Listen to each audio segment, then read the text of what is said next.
गा रहे हैं, किसने लिखा है? विद्यापति जी। हाँ, विद्यापति जी। विद्यापति जी बहुत बड़े कवि हुए हमारे संप्रदाय में।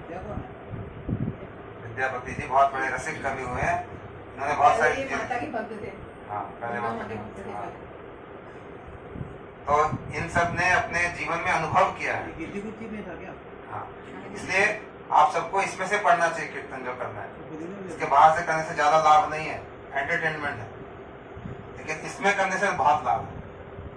क्योंकि ये जो गुरु जी कहते थे कीर्तन का मतलब ये नहीं कि सिर्फ मदंग बज रहा है, ताली बज रही है, उछल कूद हो रही है, बहुत मधुर स्वर में गा रहे हैं, ये सब कीर्तन ठीक है, साधारण लोग ठीक, लेकिन जब भजन में आगे बढ़ेंगे तो कीर्तन में इनके भाव क्या है ये देखना पड़ेगा। इस कीर्तन में क्या कह रहे हैं विद्यापति जी, क्या प्रार्थना कर रहे हैं, किस मूड से कह रहे हैं, उनका मूड कैसा कहने का।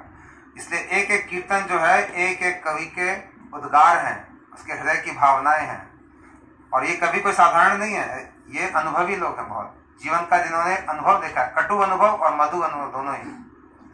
अभी हम लोग को जीवन में बड़ा आनंद आ रहा है, लेकिन जब पता चला कि ये जीवन जो है इसमें अर्थ नहीं है, इसका मतलब सब ठीक है, कोई भी नहीं, सब इधर ही है। जीवन में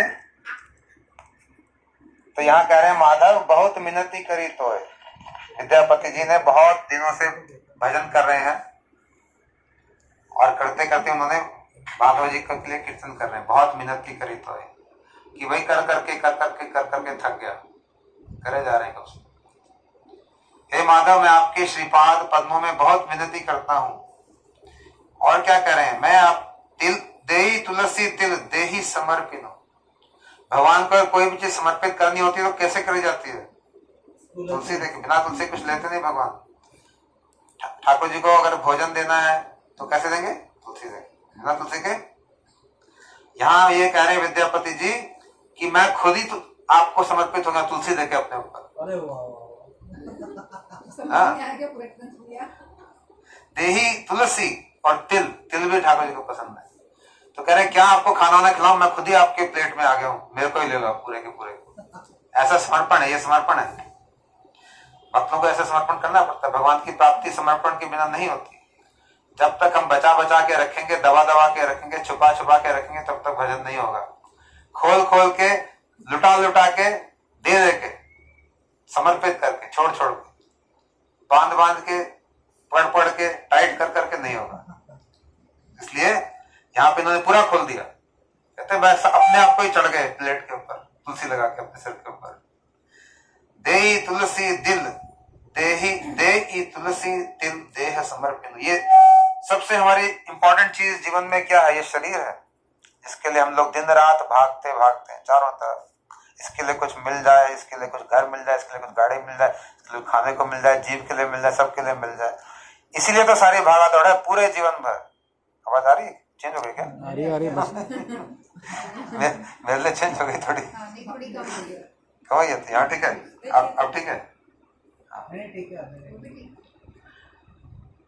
तो कह रहे हैं ये सब कुछ जो सबसे प्यारी चीज हमारे जीवन में है वो हमारा शरीर है, जो हमारे पास शुरू से लेके अंत तक रहता है। बाकी चीजें आती जाती रहती हैं, सामान, रिश्तेदार, लोग, लेकिन ये शरीर जो मृत्यु तक रहता है। कह रहे इसको भी मैं आपको देने को तैयार हूँ। अपनी समान चीजों को छोड़ो, वो तो दे दिया, अपने आप को ही चढ़ा रहे हैं ऊपर। दे तुलसी दिल तिल देह समर्पित हूँ, दया जानी ना छाड़ी व मोए। और क्या करें? परंतु मैं आपकी दया तभी समझूंगा जब आप मुझे नहीं छोड़ेंगे, अर्थात स्वीकार कर लेंगे। ऐसा प्रार्थना कर रहे हैं। तू जगन्नाथ जगत एक कहाउसी। अरे तुम तो जगन्नाथ कहलाते हो पूरे जगत में। जगन्नाथ मतलब जगत के नाथ, माने नाथ मतलब स्वामी, मालिक, सब उसके नीचे, जगत के नाथ। जग बाहिर नाही मुई छाड़। तो मैं तो जगत के अंदर हूं, मैं तो बाहर नहीं हूं जगत के, मेरे भी तो नाथ हो फिर आप, इसलिए मुझे मत छोड़ो बाहर। ऐसा मुझे भी एक्सेप्ट कर लो, मैं आपको समर्पित हो रहा हूं। तो परंतु मैं आपकी दया तभी समझूंगा जब आप मुझे नहीं छोड़ेंगे, अर्थात स्वीकार कर लेंगे मेरे दोषों की। हाँ सॉरी, इसके पीछे एक लाइन छूट गई। गणिते दोष गुण लेश ना पाए पाबोई। अगर काउंट करने बैठोगे मेरे अंदर कितने दोष हैं, तो महात्मा इनके अंदर कोई दोष नहीं, बहुत कम है ही नहीं बल्कि। लेकिन जितने जितने महात्मा बन आगे चलते आते हैं उतने उतने उनको दोष बहुत नजर आने लग जाते हैं अपने अंदर, और जितने नीचे नीचे होते हैं उतना अपने अंदर कोई दोष नजर नहीं आता, वो दूसरों में दोष नजर आते हैं चारों तरफ। और जैसे भजन आगे बढ़ता है उल्टा हो जाता है एकदम, लगता है बाकी सब लोग पूरा भजन कर रहे हैं, मैं भजन नहीं कर पा रहा। राधा रानी को लगता है हिरण्य भजन कर रही है भगवान का, यमुना जी भजन कर रही है, जैसे भौरे जो है वो कृष्ण से मिलने को फ्री है, मैं नहीं मिल सकती। तो राधा रानी को लगता है सारी दुनिया भगवान का भजन इतना अच्छा कर रही है, इतने प्रेम कर रही है, मैं बड़ी अभागिन हूं, ऐसा उनको लगता है। लेकिन जब भजन नहीं होता तो लगता है मैं सबसे, बाकी सब लोग दोष देते हैं, इसमें ये दोष उसमें ये दोष, अपने में कोई दोष नजर नहीं आता। जब भजन धीरे धीरे आगे बढ़ता है तो दूसरों के दोष धीरे धीरे छुपने लग जाते हैं, अपने दोष नजर आने लग जाते हैं, अरे मेरे में इतने दोष। तो यहाँ पे ये बहुत रियलाइज्ड है, ये साधारण नहीं है, इनको सारे दोष नजर आ रहे हैं, इसलिए बल्कि यहाँ कुछ भी नहीं, एकदम प्योर है, भगवान के भक्त है। तो क्या कह रहे हैं, गणित दोष, अगर गिनने लगोगे मेरे दोष, गुण लेश ना पाओगे, कोई भी गुण मेरे में मिलेगा नहीं, खाली हूं, नथिंग आई हैव। ऐसा नहीं है कि ये लोग बना कैसे बोलते हैं, बीच में डिस्टर्ब मत करो प्लीज, अगर नहीं सुनना तो कान बंद कर लो, इधर उधर ऐसे बातचीत नहीं करनी चाहिए, क्योंकि भाव चल रहा था, कीर्तन का भाव है, जो लगते हैं इस भाव में, जब कुछ सुन के उसके साथ चलो, वो क्या ऐसे सोच रहे हैं, उनके हृदय से अपने हृदय को मिलाना पड़ेगा, वो क्या कह रहे हैं महात्मा, तब तो इस भजन का कुछ उतरेगा हमारे जीवन में, नहीं तो कुछ भी नहीं उतरेगा। ताली बजा के उछल कूद करे घर, सालों से ही करते आ रहे हैं। इसलिए गुरु जी कहते थे कीर्तनों को सुनना, इनके भावों को पकड़ो, भाव मुख्य है, उनका हृदय की स्थिति क्या है, व्हाट इज इट डूइंग। कह रहे गुणलेश दोष, गुणहिते दोष गुणलेश ना पाओ भी, कोई भी मेरे में क्वालिटीज नहीं मिलेगी अच्छी क्वालिटी, अगर आप गिनोगे चेक करोगे मेरे को, आई हैव नथिंग। तो क्या इसको सचमुच कोई क्वालिटी नहीं है, इतने बड़े महात्मा है, कितना सब कुछ छोड़ दिया, अपना शरीर समर्पित कर रहे हैं, तो उनमें कोई भी क्वालिटी नहीं है, फिर ये कह रहे हैं कि मेरे में कोई क्वालिटी मिलेगी, ऐसा क्यों। तो ये झूठ नहीं बोल रहे, इनकी रियलाइजेशन ऐसी ही है, इनको लगता है मेरे में कोई क्वालिटी नहीं है। भक्तों की ऐसी रियलाइजेशन होती है, उनको लगता है मेरे में कोई क्वालिटी नहीं होती, बहुत है बाहर वालों को बहुत, लेकिन उनको अपने आप को लगता है मेरे में कुछ नहीं, सचमुच में ऐसा लगता है। जब तक सचमुच में ऐसा नहीं लगेगा तब तक भजन भी नहीं होगा। जब ऐसा लगने लग जाए, धीरे धीरे अपने आप को असेस कर लेना चाहिए हमें कि हमारा भजन कितना हो रहा है। लग रहा है कि मैं बहुत स्मार्ट हूँ, बहुत तेज हूँ, तो अभी कुछ नहीं हो रहा। जब लगने लग जाए कि मेरे में कोई क्वालिटी नहीं है, मैं एकदम गया बेटा, सबसे नीचे, जितने भी भजन कर रहे हैं यहाँ सबसे लोएस्ट में, ऐसा अगर लगने लग जाए, गुरु जी इनको ऐसा ही लगता है सचमुच। हम लोग को आशीर्वाद तो देते हैं, गुरु का रोल भी करते हैं, लेकिन हृदय से उनको लगता है कि मेरा भजन नहीं हो रहा है। ये सब लोग बहुत अच्छे भजन कर रहे हैं चारों तरफ, तो कह रहे हैं ये महाभागवत के लक्षण है, ऐसा उनको लगता है। गणिते दोष गुणलेश ना पाओ भी, जब तुम कर भी विचार, जब आप विचार करोगे और गिनोगे तो कोई भी मेरे में गुण दोष नहीं मिलेंगे, सारे ही दोष नजर आएंगे, कोई गुण नहीं मिलेगा। हाँ? मेरे दोषों की गिनती करते हुए जब आप मेरे प्रति विचार करेंगे, तब तो आपको मुझ में गुणों का लेश मात्र भी नहीं मिलेगा। परंतु हे भगवान, आप तो जगत में जगन्नाथ के नाम से परिचित हैं, और मैं अवधम भी तो इस जगत के बाहर नहीं हूँ, अर्थात आप मेरे भी नाथ हैं, अतः मुझे मेरे तो यहाँ उन्होंने बोल दिया जगत बाहिर नाही मुई छाड़। फिर कहते हैं ये मानुष पशु पाखी ये जन्म ये, अथवा कीट पतंगे। क्या कह रहे हैं, अतः मुझे मेरे कर्मों के फल स्वरूप मनुष्य पशु पक्षी कीट पतंग इत्यादि किसी भी योनि में पुनः पुनः आना जाना क्यों ना पड़े। जैसा कर्म करोगे वैसा भोगना पड़ेगा। तो उनको पता नहीं कर्म कैसे हमारे, हमें भी नहीं पता कैसे हमारे, तो क्या पता कीड़ा बनना पड़े, क्या पता जानवर बनना पड़े, गधा बनना। तो ये कह रहे हैं विद्यापति कुछ भी मुझे क्यों ना बनना पड़े, रेडी हूं। लेकिन क्या कर रहे हैं, परंतु मेरी केवल यही प्रार्थना है, एक ही प्रार्थना है, जो मर्जी मुझे बनाओ, कि मेरा चित्त आपकी कथाओं में लगा रहे, चाहे मैं कुछ भी बनाऊं, ऐसा ही प्रार्थना कर रहे हैं। फिर क्या करें, कर्म विपाके गता गति पुनः पुनः मति रहू तू या पर संगे, आपके प्रसंग में मेरी मति लगी रहे।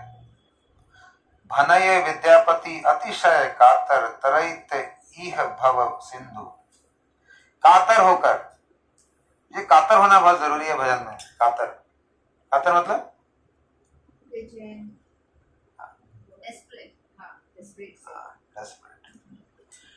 उथल पुथल, विचलित। जैसे संसार के लोग विचलित रहते हैं हर समय, कितना कमाऊं, कहां से लाऊं, किसको ठगूं, ऐसे सारा दिन सोचते रहते हैं सुबह शाम तक कैसे कमाई को बढ़ाऊं। वैसे ही भक्त लोग भी हमेशा कातर रहते हैं, हमेशा एक्शन में रहते हैं, अंदर से बहुत उथल पुथल होती रहती है, कैसे भगवान को पाऊं, कैसे सेवा करूं, कैसे भक्तों का संग करूं, इस तरह से। तो कह रहे हैं, और कातर मतलब पहचान तो होता है, कातर मतलब एकदम लो, एकदम अपने आप को नीचा समझना कातर, जैसा जैसे भिखारी कातर है, तो कुछ भी नहीं।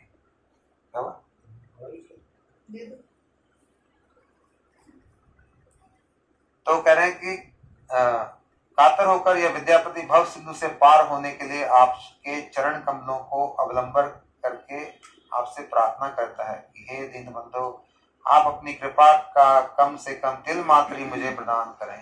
एक तिल, छोटा सा कृपा की एक बूंद दे दें ताकि मैं भव सागर से पार हो जाऊं। हम लोग तो भव सागर से पार होना चाहते नहीं, हमें तो भव सागर बड़ा अच्छा लगता है। हम कहते हैं कि इस भव सागर में हमको सब कुछ दे दो, बढ़िया सी चीजें इसमें जो देना दे दो, क्योंकि हम लोग अनर्थ को अर्थ समझ के बैठे हैं। तो इसलिए आज हमारी माता जी की पुण्यतिथि है।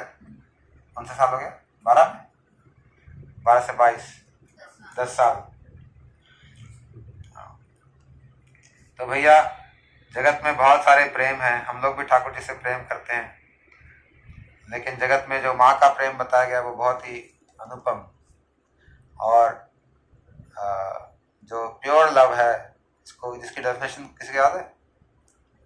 भगवान से प्रेम की प्योर डेफिनेशन लव की?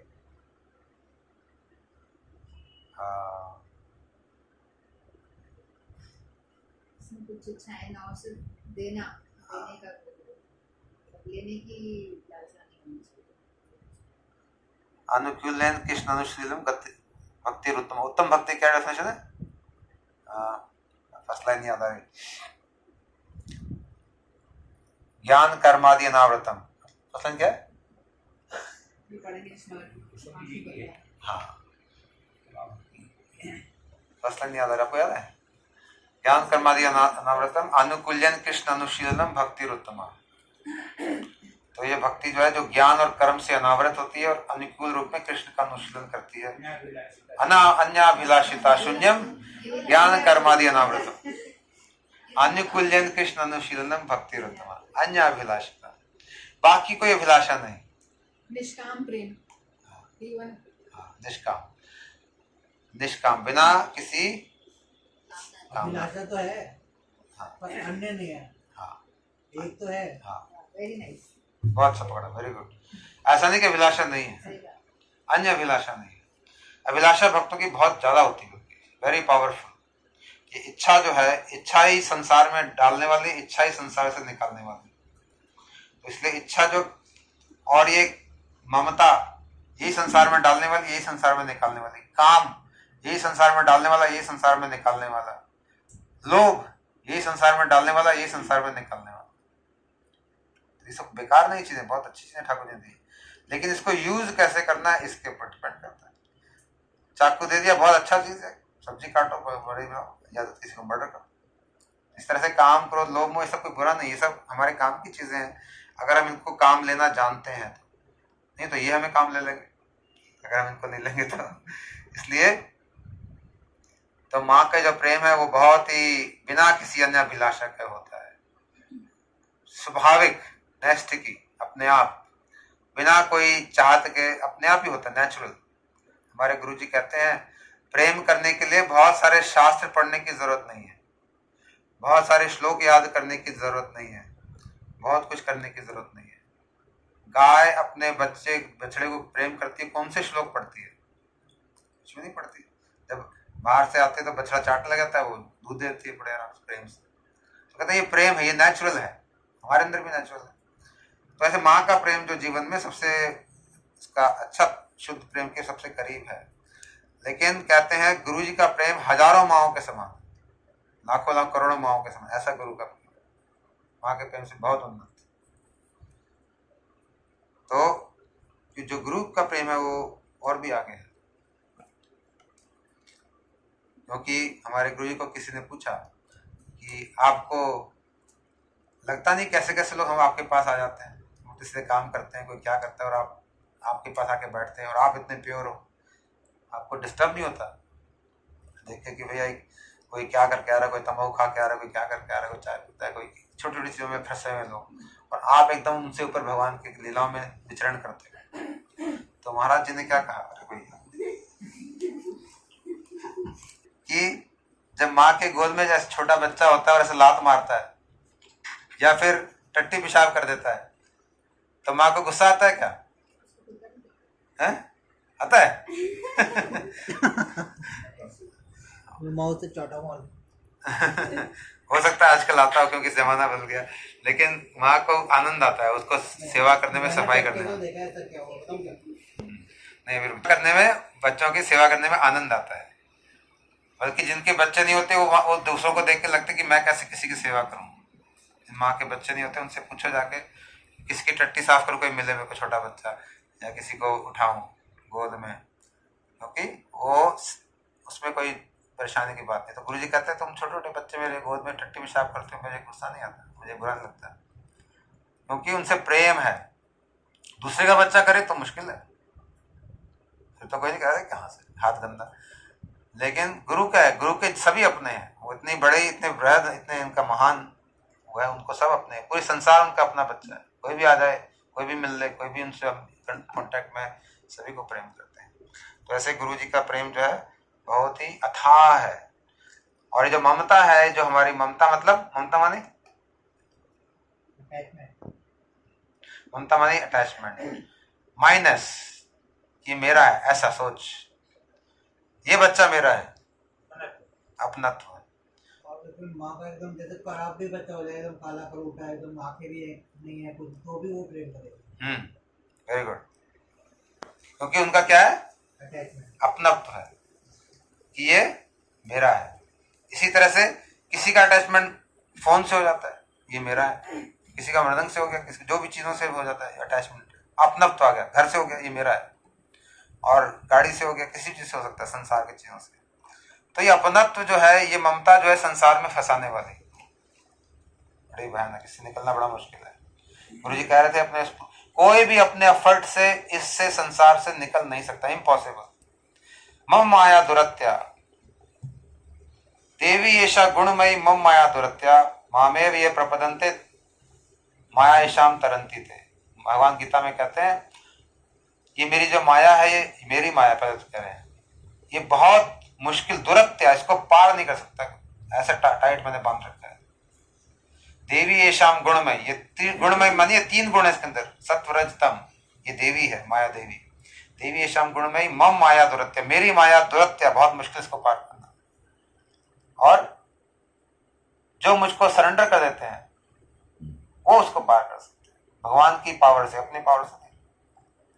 इसलिए जिसने भी आज तक पार करी माया, अपने पावर से नहीं करी किसी ने, भगवान की पावर से, अपनी पावर को छोड़ के, अपनी पावर पे भरोसा छोड़ के तब पार होता है। जब तक अपने पावर पे भरोसा रहेगा नहीं होता।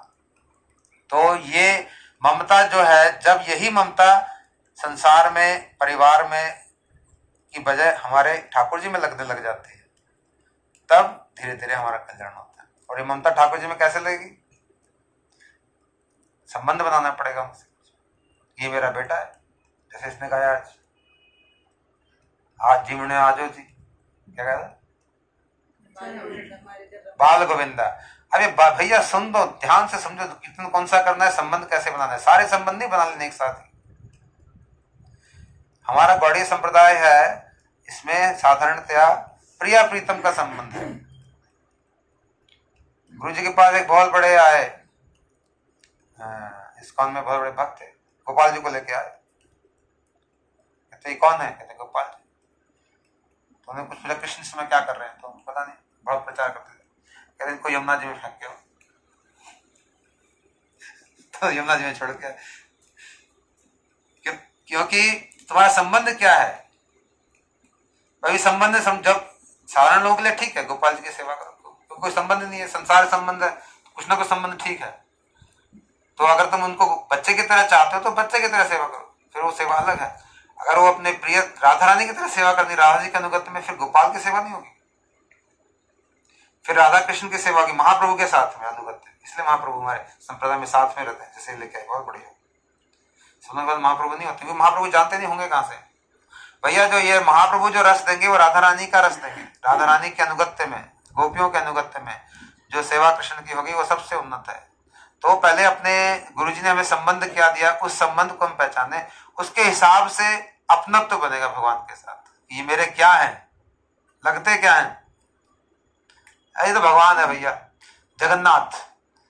फिर वो जगन्नाथ वाला संबंध जो होगा वो शांत हो जाएगा। शांत मतलब अब कोई संबंध नहीं, शांत वो भगवान। शांत और दास क्या, उसमें क्या अंतर होता है? हाँ बहुत बढ़िया। शांत और दास में क्या, तो 5 संबंध है। क्या क्या 5? दास, वात्सल्य, माधुर्य, सख्य। शांत, दास, सख्य, वात्सल्य, मधुर्य, 5 तरह के संबंध भगवान के साथ हम कर सकते हैं, इन्हीं में सब संबंध है। तो शांत सबसे पहला स्टेप है जो ज्ञानी भक्त लोग करते हैं। ज्ञानी भक्त कौन है, कोई एग्जांपल है? जैन भक्त नहीं, ज्ञानी भक्त, जैन भक्त, जैन भक्त थोड़ा सा अलग। उधर चार कुमार लोग ज्ञानी थे। हाँ, सनत कुमार ये ज्ञानी भक्त है, प्रहलाद महाराज ज्ञानी भक्त है।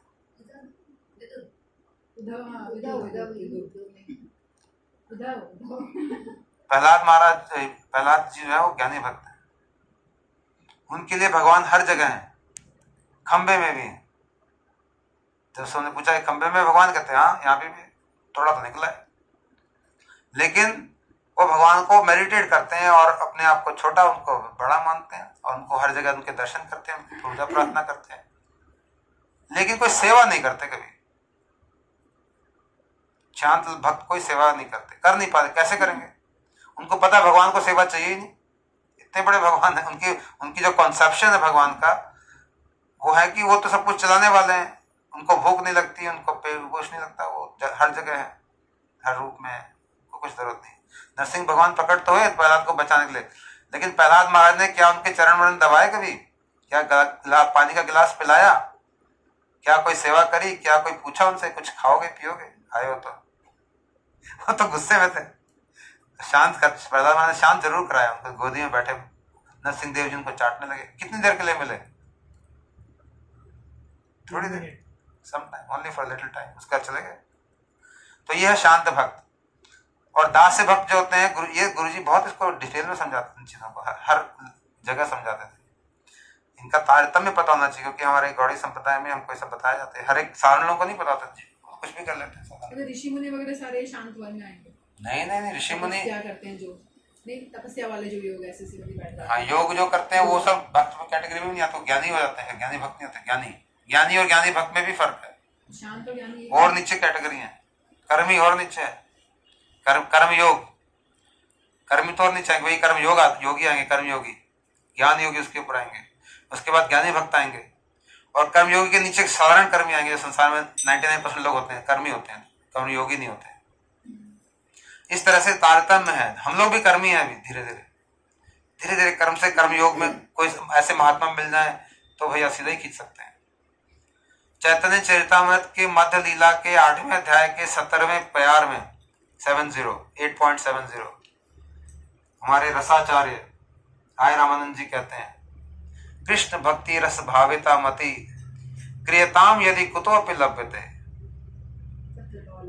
तत्र लौल्यम अभिमूल्यम एकलम जन्म कोटि सुकृति न लभ्यते। हाँ, बहुत बड़ी बात कह रहे हैं, बहुत बड़ी बात। इस श्लोक को ध्यान से समझ जाओगे तो जीवन बदल जाएगा। चमत्कारिता कह रहे, कृष्ण भक्ति रस भाविता मति क्रियताम यदि कुतोपि लभ्यते। कृष्ण ऐसी बुद्धि, सब बुद्धि का ही तो फर्क है, किसी की बुद्धि कैसी होती है, किसी कैसी बुद्धि होती है। इसलिए भगवान कहते ददाति बुद्धि योगम, मैं ही बुद्धि योग देता हूँ। कैसी बुद्धि किसी कैसी होगी, मैं देता हूँ सबको।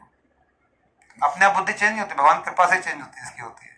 तो कहते हैं कृष्ण भक्ति रस भाविता मति, मति मतलब बुद्धि, रस भाविता रस से भावित, यानी कि वह बुद्धि इसमें कि वो रस से भावना है, रस की भावना है। रस कैसा रस? कृष्ण भक्ति रस भाविता मति, कृष्ण भक्ति का रस है। कृष्ण भक्ति रस भाविता मति क्रियताम, क्रियताम यानी क्रियताम, क्रय विक्रय, खरीदना बेचना। क्रियता मानी खरीद लो। कृष्ण भक्ति रस भाविता मति, ऐसी अगर मति कहीं नजर आए, क्रियताम यदि यदि ना क्रियताम यदि कुतो अभी लभ्यते, कुतो अभी मतलब कहीं भी मिल जाए, लभ्यते माने मिल जाए, ऐसी बुद्धि कृष्ण भक्ति रस भाविता मति क्रियताम यदि कुतो अभी लभ्यते, उसको फटाफट जाके खरीद लो भैया। वो ज्यादा मिलती भी नहीं, पहली बात बहुत रेयर चीज है, तो जहां कहीं मिल जाए उसको खरीद लो जाके। अब खरीदो किससे? नोट है, नोट चाहिए ना खरीदने के लिए, तो यहाँ नोट चलते नहीं है कागज के। यहाँ कौन से नोट चलते हैं? परिणाम भक्ति सेवा नहीं, नहीं। गुरु तत्र लौल्यम अपि मूल्यम एकलम। तत्र मानी वहां पे, लौल्यम मानी लालच, लालच चलते हैं यहाँ पे। जो हमको लालच संसार में होता है वही निकालेगा, लोभ। तत्र लौल्यम अपि मूल्यम एकलम, इसका मूल्य जो है, इसका प्राइस जो देना पड़ेगा सिर्फ एक ही है, दूसरा नहीं है। नोट नहीं चलेंगे यहाँ पे, और कुछ नहीं चलेगा। यहाँ क्या चलेगा? लालच चलेगा यहाँ पे, लोभ। जो लालच संसार में गाड़ी के लिए होता है, घर के लिए होता है, बच्चों के लिए होता है, वही यहाँ भगवान के लिए जब हो जाएगा तब ये लौल्यम यहाँ पे। तो क्या कहते हैं? कृष्ण भक्ति रस भाविता मति क्रियताम यदि कुतो अपि लभ्यते, कहीं से भी मिल जाए इसको खरीद लो। तत्र लौल्यम अपि मूल्यम एक लाम, उसका सिर्फ एक ही मूल्य क्या है? वो लौल्यम। लौल्यम मानी लोभ।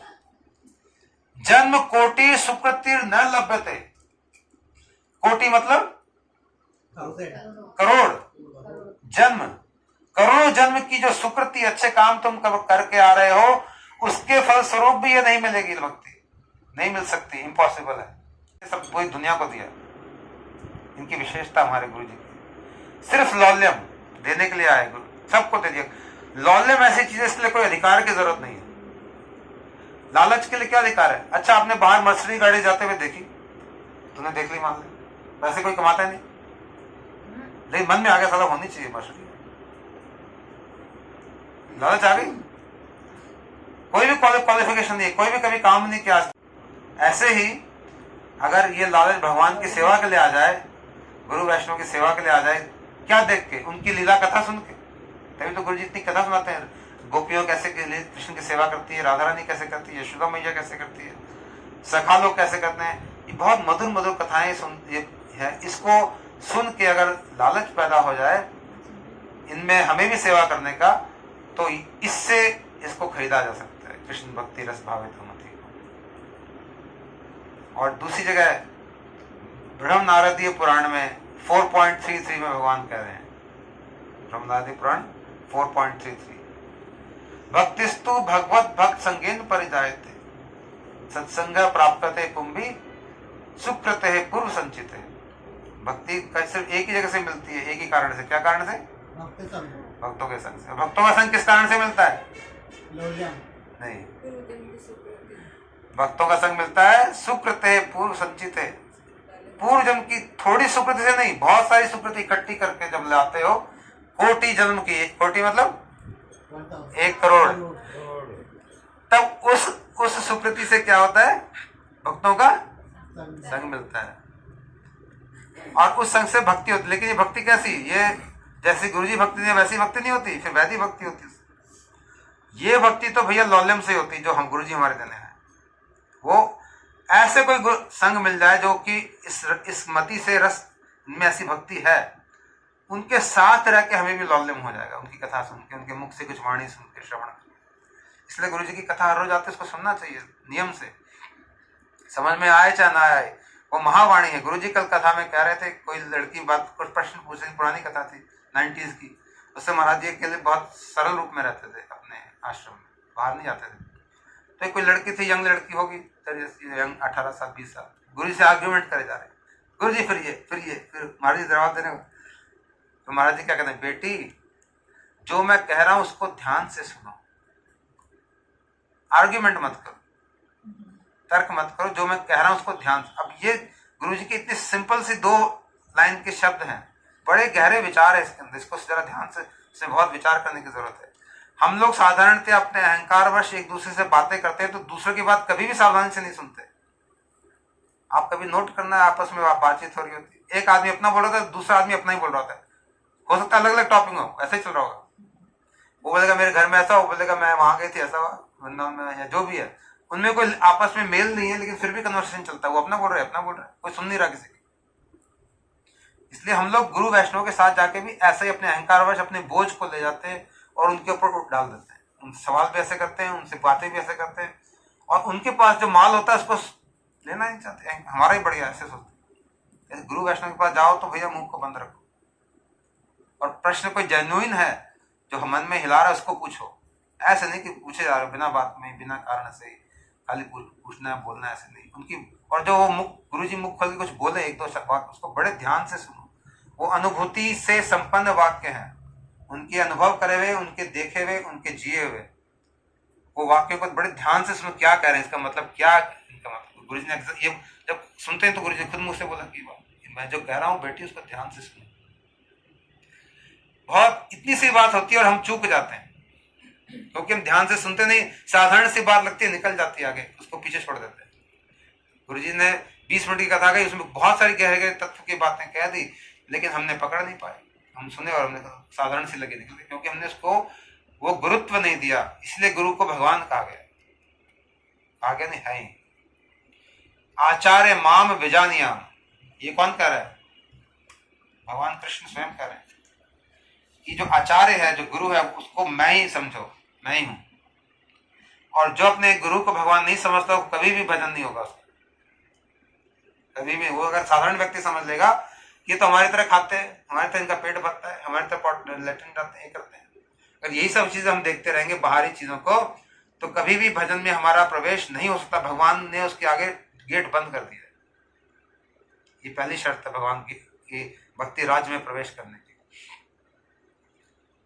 और ये सारी बातें इंटरनल बातें, बाहर नजर नहीं आती हैं, बाहर से तो नॉर्मल ही लगते हैं सब, लेकिन अंदर अंदर बहुत सारे चेंज हो जाते हैं, और अंदर अंदर बहुत सारे आनंद की अनुभूति शुरू हो जाती है, अंदर अंदर सारे कष्ट दूर हो जाते हैं, अंदर अंदर सारे जो जकड़न होती है संसार की, वो सब ढीली हो जाती है। धीरे धीरे धीरे धीरे धीरे करके आदमी फ्री हो जाता है। कोई भी उसको रोक नहीं सकता, कोई भी तंग नहीं कर सकता, कोई भी उसको डिस्टर्ब नहीं कर सकता, क्योंकि वो किसी से जुड़ा हुआ नहीं है।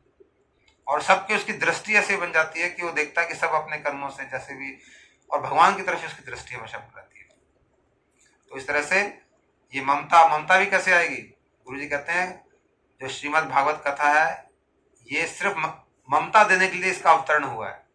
गुरुजी का कोट आया था कुछ दिन पहले व्हाट्सएप, ये श्रीमद् भागवत की कथा जो है, इसको सुनेंगे तो इसका जो फल क्या होगा? भगवान के प्रति ममता। ममता मतलब ये मेरे हैं, मेरे क्या है, ये आपके ऊपर डिपेंड करता है, आपके अंदर का भाव, परमानेंट भाव कैसा है। ये मेरे पुत्र हैं, ये मेरे प्रियतम है, ये मेरे सखा हैं।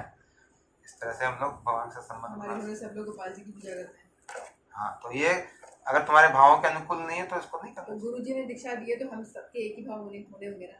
जरूरी नहीं है, तो भी चेंज हो सकते हैं। मोस्टली 90% लोग, 99% लोग गुरुजी मैं कहते तो नहीं हैं। करता, गोपाल जी भी बोलते रहता है बार।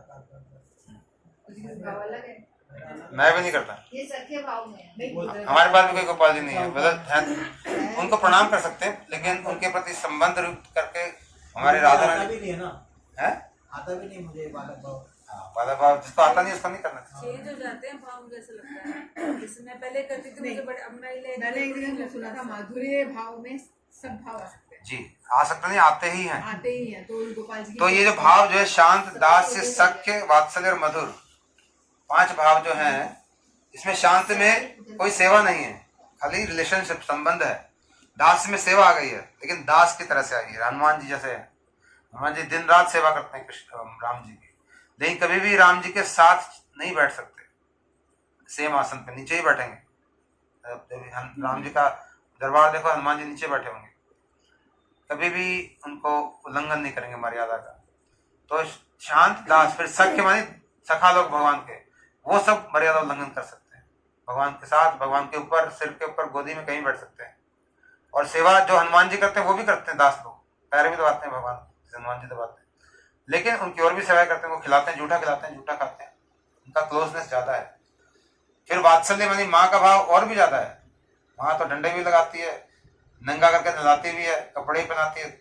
सखा लोग नहीं कर सकते ये सब, लेकिन माँ सखा का काम भी कर सकती है, हनुमान जी का काम भी कर सकती है, और शांत का भी काम कर सकती है। तीनों काम सब उसके अंदर आ गए। और फिर वात्सल्य के बाद मधुर, मधुर में सारे आ गए, माँ का भी काम आ गया। फिर मधुर में भी स्वकिया परकिया, तो हम लोग परकिया में हैं। परकिया में भी फिर राधा रानी के अनुगत्य में, परकिया में भी कई गोपियों के ग्रुप्स हैं। कौन से ग्रुप में जाओगे? ये सब बातें तभी दिखेंगी जब धीरे धीरे आगे बढ़ेंगे। क्या हुआ? क्या हो गया? ये सुरसुर होने लग जाता है, थोड़ा सा डिस्टर्ब नहीं करना चाहिए। फिर इधर स्माइल करके बीच में, सारा खैर जो भी है तो ये भाव है। तो आज के दिन हम अपनी माता जी को स्मरण करेंगे। वो भी कोई साधारण नहीं थी, बड़ी भक्त थी। 32 माला कम से कम सुबह सुबह कर लेती थी हर रोज। हैं? नहीं, सुबह तो सुबह की बात करें, सुबह मॉर्निंग में ही खत्म कर देती बिफोर ब्रेकफास्ट। और जब गई तो बड़े अच्छे तरीके से, जो उनको कैंसर की बीमारी हुई तो भी बड़े अच्छे तरीके से, कभी दर्द नहीं हुआ। जाना तो सभी को है, लेकिन इस तरह से अपने सब परिवार वालों को बुला के पास में रख के आराम से बिना दर्द के शांत हो गई। ना कभी कुछ बोला वो ऐसा हो रहा है वैसा हो रहा है, कुछ भी नहीं उनके मुख से निकला कभी भी। तो भक्तों का जब जाते हैं उनसे पूछा हमने कई बार, आपको दर्द होता है? कहते नहीं, दर्द तो कहीं नहीं होता। उनके साथ में अभी फर्स्ट स्टेज में था, वो दर्द से चिल्ला रहा था उनके साथ वाले बेड में, और उनको थर्ड फोर्थ स्टेज में कहते दर्द नहीं होता, आराम से बैठे शांति से। इसलिए ये भक्ति के प्रभाव के कारण वैष्णव लोग जब जाते हैं तो उनको कष्ट नहीं होता, बड़े आनंद से जाते हैं, भगवान को स्मरण करते हुए भगवान के धाम में जाते हैं। और जब लास्ट मोमेंट आया तो उन्होंने बड़ी जोर से उनको महामंत्र सुनाया, भगवान का नाम सुनाया, गंगा जल दिया, तुलसी दी। तो इस तरह से भगवान की कृपा से, गुरु जी के आशीर्वाद से, कृपा से।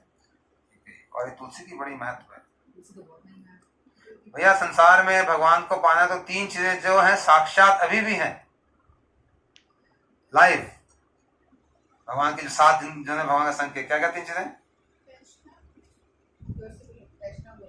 ठीक है बस। और तुलसी जी, क्या चीज? वैष्णव और तुलसी जी, और भाई तुलसी महारानी जी साक्षात प्रेजेंट है, ये भगवान की सखी हैं, इसलिए इनको महारानी बोलते हैं। देवी यमुना जी भगवान के साथ लीलाएं करी, आज भी बह रही हैं। गिरिराज गोवर्धन सबके साक्षी हैं, जितनी भी लीलाएं उनकी कंदराओं में हुई हैं उनके साक्षी हैं, देखा उन्होंने उसको। और हमसे बात भी कर सकते हैं। गुरुजी कहते थे अगर तुम अकेले जाओगे घूमने वृंदावन धाम, यहाँ वहां परेशान होके आओगे, अरे धूप बड़ी थी, सुअर बहुत थे, चश्मा चले गया, ये हो गया वो हो गया, दर्शन नहीं होंगे कभी भी। भक्तों के अनुगत्य के बिना कभी भी वृंदावन के दर्शन नहीं हो सकते। टूरिस्ट ही बन के जा सकते और आ सकते हो। लेकिन अगर भक्तों के साथ गए तो गुरुजी कहते थे कि ये पूरा का पूरा वृंदावन धाम चिन्मय हो पड़ेगा, life it will be throbbing with life. वहां की एक रेत कण वो आपसे बात करेगा, वहां की यमुना जी आपसे बात करेंगे, वहां के गिरिराज गोवर्धन आपसे बात करेंगे। क्या बात करेंगे ये भी बताएगा गुरुजी। सुना इनका लेक्चर में क्या बात करेंगे? गिरिराज जी कहेंगे अरे बड़ी देर हो गई तेरे को आने में।